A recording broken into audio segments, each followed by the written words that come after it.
Well, it's 6 o'clock in the morning in San Diego. Not exactly sunny San Diego at 6 o'clock in the morning. And I just have this compunction to share myself. So if you're watching this, you have my profound gratitude for letting me do that. So it was about 3 years ago that, offended by a cartoon that was drawn of the Prophet, blessed be his name, Muhammad, extremists went on a rampage and they killed some people connected with the organization that published the cartoon. Now the question is, why couldn't they just make up their own cartoon about Euro trash atheist liberalism? Well, because it can't be done.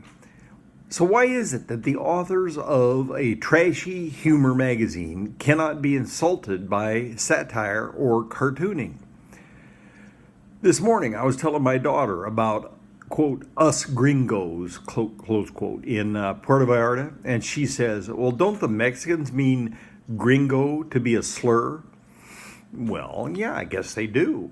So, but have you ever noticed how gringo, honky, round eye, and howly have no emotional impact on white people?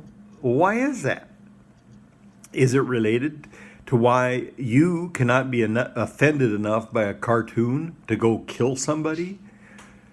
Maybe when you're at the top of the social hierarchy, and I don't mean to imply that you deserve to be or that there should be such a hierarchy, but if you are, notice that you cannot be insulted about it.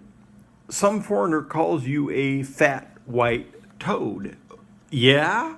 Well, remember, I can lose weight and get a tan, but you will always be an Uzbek. So one reason the fat fanatics cannot return tit for tat and instead have to return bombs for tat is that they are low on the social hierarchy and the white French are high. The white French don't care if you little pissant, make fun of them. You'll always be a wog. But maybe there's an additional reason. If you define culture as the set of norms that tell you who and what you can be and do and cannot be or do, then the West is a very weak culture. And would you accept that a characteristic of a weak culture is that it is introspective, self-critiquing? It has to be. Weak in defining what and who is the same as a constant self-critique. Have you ever heard of people of color criticizing their own preference in mates and friends for lighter-skinned people of color? But we criticize our own preferences constantly.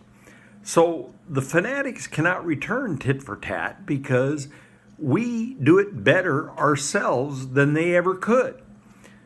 So for example, it has to have been an American Jew who came up with the joke that Jesus was surely a Jew because, quote, he lived at home until he was 30 and his mother thought he was a god.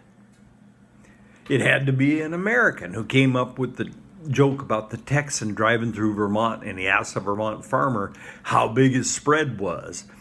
So after the Vermonter tells him about it, the Texan snorts derisively and he says, "Why, hell, I take off in my pickup all day and can't get to the other side of my place."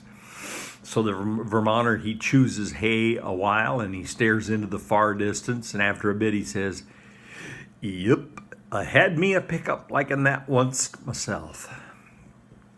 Benjamin Disraeli, the Prime Minister of the United Kingdom, said, "Put a roof over England and you have the largest brothel in the world."